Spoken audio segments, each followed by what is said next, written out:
Assalamualaikum warahmatullahi wabarakatuh. Jumpa lagi bersama saya Hadi di channel Ngulik Sejarah.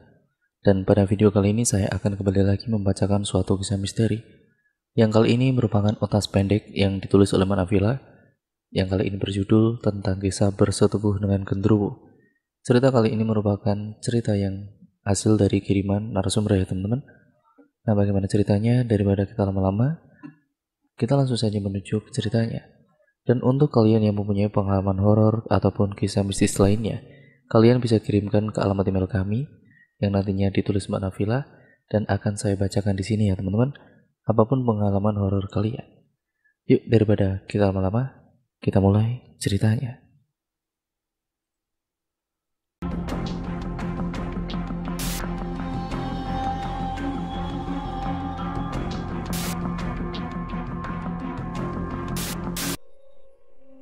Panggil saja aku Riani.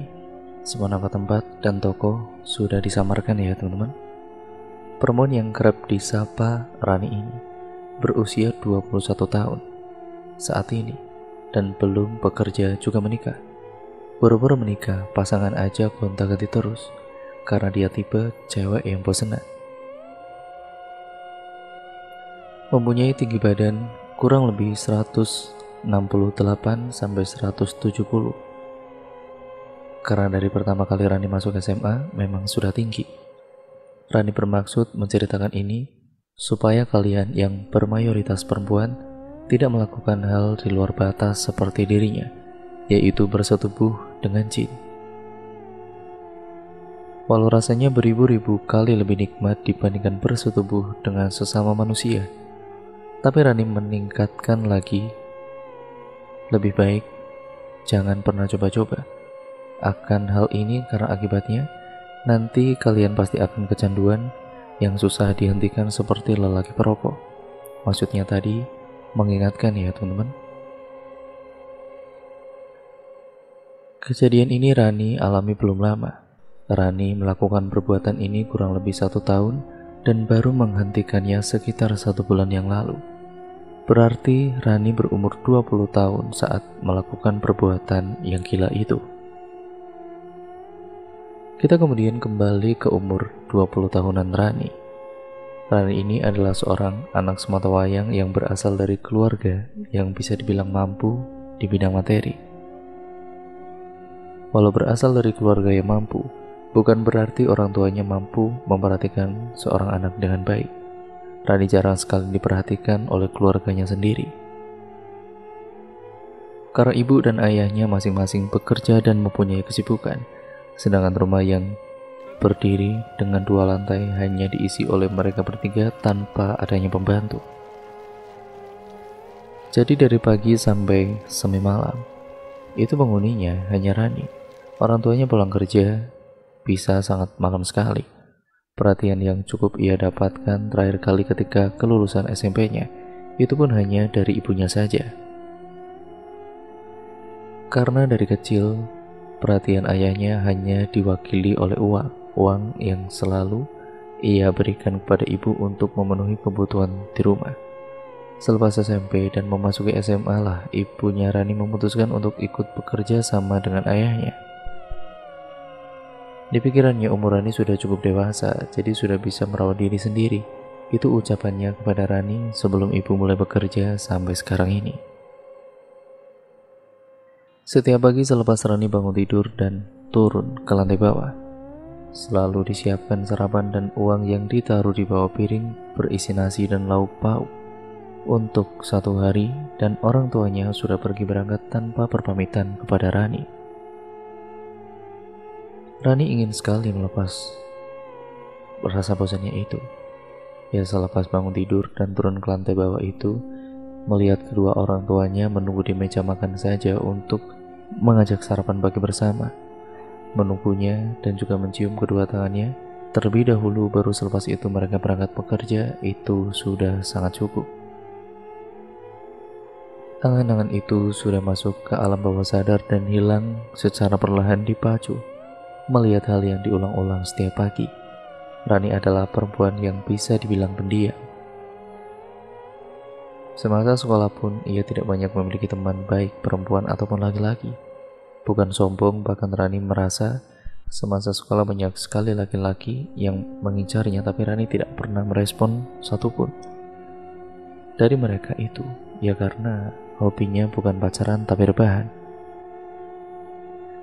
Rani masuk dalam kategori pepetan, yaitu perempuan penikmat rebahan. Karena ya itu setiap hari memang kerjaannya cuma rebahan. Selain hobi rebahan, hobi yang lainnya adalah nonton film horor. Anehnya walaupun Rani penikmat movie horor, tapi Rani sendiri tidak percaya dengan adanya hantu tersebut. Sedangkan mayoritas agamanya sendiri Islam yang mengharuskan hambanya itu mempercayai hal-hal yang bersifat gaib. Mungkin karena dari kecil Rani memang belum pernah melihat makhluk halus, baik secara sengaja ataupun tidak sengaja. Awal mula dari kisahnya Rani ini berawal dari nonton film horor. Entah itu film Indonesia ataupun film luar, yang di dalam filmnya itu disuguhi adegan bertemu dengan genderuwo, dan Rani pun ditemani Dina temannya, yaitu teman SMA-nya, untuk menonton di rumahnya siang hari. Di dalam film itu ada adegan seorang perempuan membuang celana dalamnya yang masih dilumuri darah bekas haidnya sendiri ke halaman belakang rumah. Di saat film itu dimulai dan di setiap munculnya bagian-bagian yang Rani tidak paham, Rani selalu menanyakannya kepada Dina. Contohnya ada bagian di mana saat perempuan di film itu membuang celana dalam bekas haidnya itu, sehabis itu banyak setan-setan yang mengikutinya. Nah, di bagian-bagian seperti itulah Rani bertanya kepada Dina, "Ini beneran gak sih, Din? Apa hanya bohongan ya, Din?" Rani bertanya untuk memastikan, siapa tahu Dina pernah mengalaminya. Mungkin itu bisa membuat Rani percaya. Rani tahu hal ini memang sudah diajarkan oleh gurunya semasa SMP, SMA dulu. Tapi namanya orang yang belum pernah mengalami hal-hal kemistisan, Rani tidak bisa meyakinkan dirinya sendiri kalau itu semua memang nyata. Sampai ada bagian dari film itu yang adegannya dilucuti oleh sosok tidak terlihat. Dari mulai pakaian, bagian luar sampai dalam. Setelah itu tiba-tiba sosok itu bersetubuh dengan seorang perempuan yang membuat celana dalamnya itu, ataupun membuang celana dalamnya itu maksudnya. Di adegan itulah Rani berpikir, dan ini yang benar aja sih. Masa sampai kayak gitu cuma gara-gara buang celana dalam basah dari darah haid? Mereka berdua terus menonton film itu. Sesamanya film selesai, Rani berbincang-bincang dengan Dina di ruang tengah seputar adegan-adegan kemistisan yang berada di film tadi. Dina yang agamanya sama dengannya berkata, "Kita memang harus mempercayai hal-hal seperti itu, karena memang ajarannya seperti itu." Rani pun kemudian mengiyakan, walau sadar tidak sadar hatinya belum sepenuhnya yakin terhadap adanya hantu. Mereka berbincang-bincang panjang lebar. Sesamanya Dina pamit pulang dan meminta diantar sampai ke rumah karena matahari sudah menunjukkan sinar redupnya. Perjalanan menuju rumah Dina, Rina bertanya satu lelucon yang membuat dia sedikit kaget. "Din, kalau aku coba kayak di adegan film tadi gimana ya?" Sambil tertawa tanda gurau. "Gila kali lu, Ran." Rani hanya tertawa mendengar jawaban dari Dina karena pertanyaan yang ia lontarkan itu pun tidak serius sebelum semuanya menjadi kenyataan. Kala itu setelah mengantarkan Dina pulang dan Rani kembali ke rumah, tiba-tiba satu ide muncul di pikiran untuk melakukan eksperimen ekstrim. Ya, tepatnya mencoba kebenaran dari adegan film yang Rani tonton tadi siang bersama Dina. Tapi kembali lagi, kalau Rani mencobanya dan itu benar-benar terjadi, apa yang harus ia perbuat selanjutnya? Semua pertanyaan itu muncul di dalam kepalanya.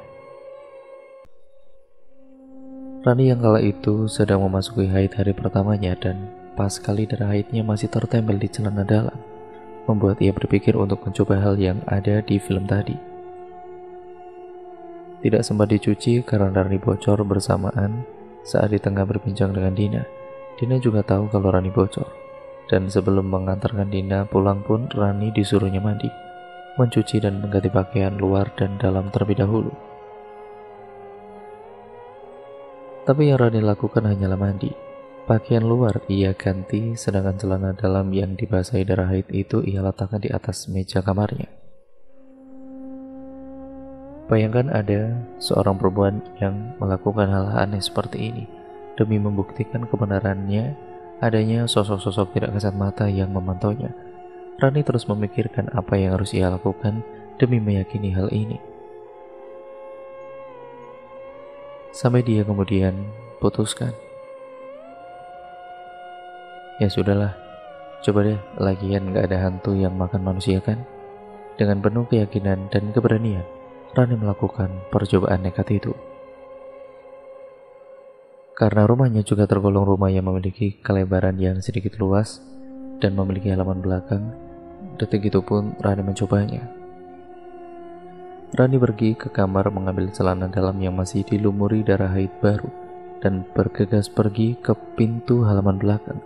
Berhubung halaman belakang rumahnya banyak sekali pot-pot besar yang dipakai untuk bunga-bungaan hias. Rani membuang dan meniban celana dalamnya di bawah pot bunga agar tidak ada orang yang mengetahuinya. Lalu bergegas ia kembali masuk ke kamarnya. Rani kemudian terus mempersiapkan mental dan terus mengatur napas jikalau sampai datang sosok-sosok seperti yang ada di film yang ia tonton tadi. Tapi apa yang terjadi? Tidak ada apa-apa. Dalam kamar pun Rani ngedumel. Apa gue bilang gak ada apa-apa kan? Ya sudah, setelah melihat hasil yang nihil, Rani kemudian melanjutkan aktivitas dengan menonton video-video YouTube pancingan untuk membuatnya mengantuk dan tertidur. Karena kalau mau tidur pasti selalu mencari video-video yang bisa membuatnya rileks, baru ia tidur. Sekiranya sudah nyaman, ia mematikan HP dan melanjutkan untuk terlelap. Setiap kali Rani bermimpi pasti ia catat entah di HP ataupun di buku. Karena untuk mengingat, oh aku tuh pernah mimpi ini ya. Rani tidak mau ada satupun mimpi yang ia lupakan. Nah, malam itu Rani bermimpi seperti nyata. Ia terbangun dari tidur dan berjalan ke arah luar pintu rumah. Saat ia buka pintu rumah, dia dikagetkan dengan sinar matahari yang menerangi. Sadar kalau ini ternyata siang hari, Rani melihat ke sekeliling rumah lalu kembali masuk ke dalam. Mimpi itu seperti bisa dikendalikan oleh dirinya sendiri. Rani pergi ke ruang tengah dan melihat sosok laki-laki berwawakan kekar memiliki wajah yang tampan, berpakaian serba hitam, tengah duduk di sofa. Tanpa rasa takut sedikit pun Rani menghampiri laki-laki itu dan menanyai pertanyaan basa-basi busuk. Dia berkata tertarik datang ke rumahnya karena ada bau yang membuatnya merasa diundang. Belum sempat menjawab perkataannya, di mimpi itu dunia terasa benar seperti berputar. Seperti efek video memutar, Rani kurang paham, lalu ia terbangun. Betapa kagetnya Rani saat melihat pria yang ditanyai tadi dalam mimpi tengah berada satu ranjang tepat di atasnya. Rani tidak bisa menggerakkan seluruh tubuhnya. Jangankan bergerak, berbicara pun rasanya sangat berat sekali. Rani hanya bisa melihatnya persis di depan matanya. Perlahan pria itu menjauhi wajahnya dari wajahnya Rani dan mulai melucuti pakaian bawah yang tengah dikenakan oleh Rani. Rani hanya bisa melihat aksinya tanpa bisa melakukan perlawanan apapun. Sosok itu terus membuka satu persatu pakaiannya Rani. Sampai Rani benar-benar sudah tidak mengenakan apapun lagi. Lebih tepatnya telanjang bulat. Tubuhnya sudah tidak terkontrol. Sosok itu tersenyum melihat Rani dan mulai membuka pakaiannya. Lalu persetubuhan itu pun dimulai. Rani menangis saat itu, ingin meminta tolong, tapi nihil, berteriak pun tidak ada hasil. Rani terus merasakan pergesekan di bagian bawah tubuhnya. Ini berlangsung lama. Walau tubuhnya tidak bisa digerakkan, bukannya terus melakukan usaha perlawanan, tapi Rani mulai terbiasa dengan sosok itu dan sedikit menikmati ia bermain. Anehnya semakin lama semakin terasa entah itu kepuasan atau kenikmatan Rani. terus merasakan hal itu semakin meningkat. Beberapa lama tubuhnya itu mulai bisa digerakkan seluruhnya. Tapi apa yang ia berbuat bukan melawan, tapi malah membiarkan sosok itu terus bersetubuh dengannya, dan sesekali menyuruhnya agar mempercepat gerakannya. Sesaat sudah mencapai ujungnya, sosok yang ia lihat dengan wajah tampan itu perlahan berubah menjadi makhluk hitam penuh bulu, dengan taring yang hampir menempel dengan dadanya yang sudah tidak memakai pakaian apapun. Rani ingin berteriak, tapi ia takut orang tuanya melihat ke kamarnya dengan keadaan yang tengah seperti ini. Bodohnya Rani, ia takut tapi terus menikmati permainan itu walau dengan keadaan mata tertutup. Sampai tiba di mana Rani merasakan ada batang yang keluar dari dalam kemaluannya. Saat Rani membuka mata dan sosok itu seketika menghilang. Lemas, lelah, dan letih ia rasakan selepas melakukan kegiatan itu. Rani gapai HP dan ia melihat jam, ternyata ini masih tengah malam. Malam itu menjadi malam depresinya. Rani mengalami kejadian aneh dan sekarang mahkotanya diambil bukan oleh manusia. Rani tahu makhluk yang sedari tadi melakukan seks dengannya itu biasa disebut dengan nama gendruwo. Walaupun menyeramkan, tapi rasanya Rani ingin merasakan apa yang ia rasakan tadi. Di hari-hari berikutnya, kejadian sama persis seperti yang ia alami malam pertama itu. Tapi ada malam di mana Rani yang memanggil sosok itu untuk melakukan hubungan itu karena nafsunya sudah di ujung tanduk. Rani terus menyembunyikan kejadian itu dari semua orang yang Rani kenal, baik orang tua, kerabat, saudara, ataupun teman Rani. Rani tidak mau membuka mulut soal kejadian yang dialaminya itu. Itu semua ia alami dan ia lakukan selama 1 tahun. Dan baru Rani hentikan 1 bulan lalu dengan cara mengambil celana dalam yang ia taruh di bawah pot yang besar itu di halaman belakang rumahnya. Dia membakarnya siang hari tepat saat rumah sepi. Seketika sosok itu sudah tidak pernah lagi terlihat olehnya, baik dalam mimpi ataupun kehidupan nyata. Anehnya, walaupun berlangsung selama 1 tahun, Rani tidak merasakan adanya tanda-tanda kehamilan. Ini aneh, tapi ia bersyukurnya di situ. Rani terselamatkan. Kalau sampai terjadi, Rani diambil oleh sosok yang tidak terlihat apa jadinya harga diri keluarganya nanti. Bayangkan ada perempuan semacamnya di dunia ini, rasanya menggelikan sekali melihat manusia yang sudah diberi lawan jenis nyata malah melakukannya dengan makhluk halus. Kenikmatan yang ia dapatkan dengan bersetubuh dengan makhluk halus salah satunya. Alat kelaminnya bisa diperbesar dan bisa diperkecil. Itulah yang membuat Rani terus-menerus melakukan hubungan seks itu dengannya tanpa adanya jeda 1 hari pun, dan sangat sulit sekali menghentikannya.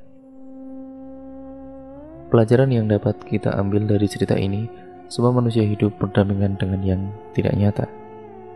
Jangan sekali-kali melakukan perbuatan di luar nalar yang bisa merugikan diri sendiri seperti itu. Semoga cerita ini banyak dibaca oleh kaum perempuan agar tidak melakukan apapun yang berhubungan dengan setan. Semoga kalian bisa membaca selalu ditunjukkan jalan yang benar oleh Sang Pencipta. Dan cerita pun akhirnya selesai sampai di sini ya teman-teman. Intinya kita jangan sampai melakukan hal-hal yang ceroboh ataupun hal bodoh seperti ini yang dilakukan oleh si Rani, si narasumber kita ini ya teman-teman. Yang kita sebut saja namanya seperti itu karena namanya sudah disamarkan.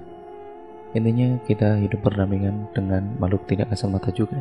Jadi alangkah baiknya kita mempercayai akan hal-hal itu dan jangan pernah mencoba hal-hal yang telah dilakukan seperti ini, karena akibatnya bisa fatal. Contohnya yang dialami oleh si narasumber ini. Terima kasih untuk kalian semua yang sudah menyimak video kali ini dan cerita kali ini.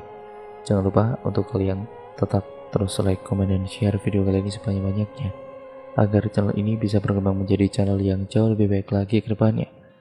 Jangan lupa juga untuk kalian subscribe untuk kalian yang belum. Nyalakan tombol lonceng notifikasinya agar kalian tidak ketinggalan video terbaru dari channel ini, karena akan terus mendapatkan notifikasi terbaru dari channel ini.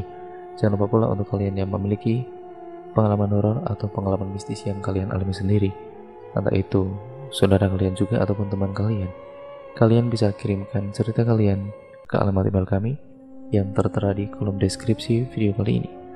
Untuk video kali ini bagaimana, kalian komen di bawah ya teman-teman. Dan kekurangannya mohon maaf sebesar-besarnya apabila artikulasi saya kurang jelas, narasi saya kurang jelas, ataupun mungkin pembawaan saya terlalu cepat atau terlalu lambat, atau bahkan banyak salah-salah kata yang saya ucapkan dalam membacakan narasi video kali ini. Jangan lupa ya teman-teman, sampai berjumpa di video selanjutnya. Video ini saya akhiri, kurang lebihnya mohon maaf. Wassalamualaikum warahmatullahi wabarakatuh.